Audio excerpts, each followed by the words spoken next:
Hey everyone! So for today's scary story, I want to tell you about a little kitchen mix-up that happened at the Oregon State Hospital. I've been doing a lot of research lately on the Oregon State Hospital. It's intrigued me for years. The building is no longer standing. It was torn down in 2008. While doing some research, there are very few horror stories that I can really find. One that is very well advertised is about a little kitchen mix-up that happened. This particular incident happened on November 18th, 1942. The kitchen staff was just understaffed, basically. Just two main cooks cooking for well over 500 people. So they had hired on some of the trustee patients, those who are, trusted, they're actual patients. They called them high-functioning patients who'd been given the job of helping out. A man by the name George Nosen, he was from Medford, Oregon, actually. He was a patient, a trustee. One of the cooks sent him down to the basement to fetch some powdered milk. Prior to the cook sending George down to the basement to get the powdered milk, the cook was going to do it himself. But he was overworked, he was understaffed, and he didn't have time to get the keys to go down to the basement to unlock the door to get the powdered milk. So he broke protocol. So this is against the rules. Gave George the keys, sent him down to the basement to get the powdered milk. Now, in the basement there are two rooms. You have right next to each other. One door goes to the dry goods, powdered milk, sugar, flour, all that stuff. The other door had all the fruit and produce and that stuff. For reasons that remain unclear to this day, roach poison was being kept in the room with the fruit. The roach poison was being kept in this, metal pail, like the kind that you would see farmers carrying milk in, milking cows into like a metal tin bucket thing. And that's the room that George chose, and that's what he thought was powdered milk.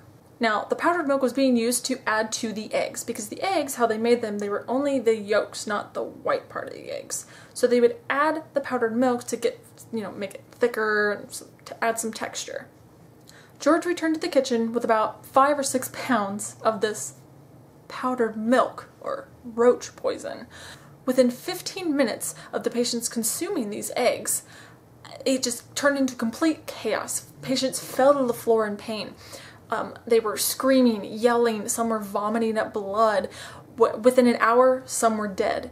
And then by midnight, that night, the death toll was 30, and the count was climbing. A 29-year-old patient who had barely survived the night told Oregonian staff writer Richard Noakes his story the next day. In his quote, "As soon as I had swallowed the first spoonfuls of my eggs, my face became numb. My teeth began to ache. Pretty soon my legs became paralyzed. They have been paralyzed ever since, and my face is still numb."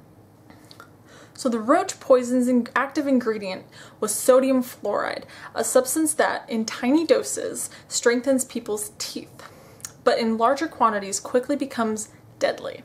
You may recognize the name sodium fluoride from the label on your toothpaste, but most toothpaste contains about 0.2% sodium fluoride, and this sort of thing is exactly why you are not supposed to let small children swallow or eat toothpaste. A lethal dose is about 5 grains, an amount the size of an aspirin tablet.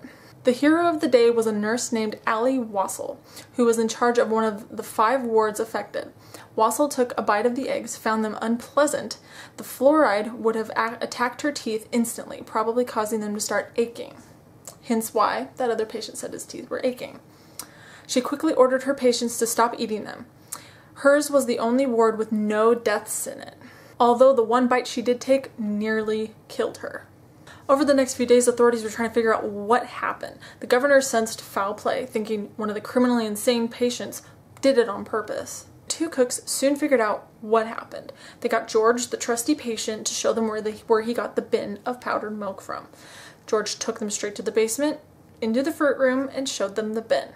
The 3 of them kept this quiet, though, for several days in fear of what might happen to them if they were caught. Eventually, one of the cooks confessed, and both cooks were then arrested and prosecuted.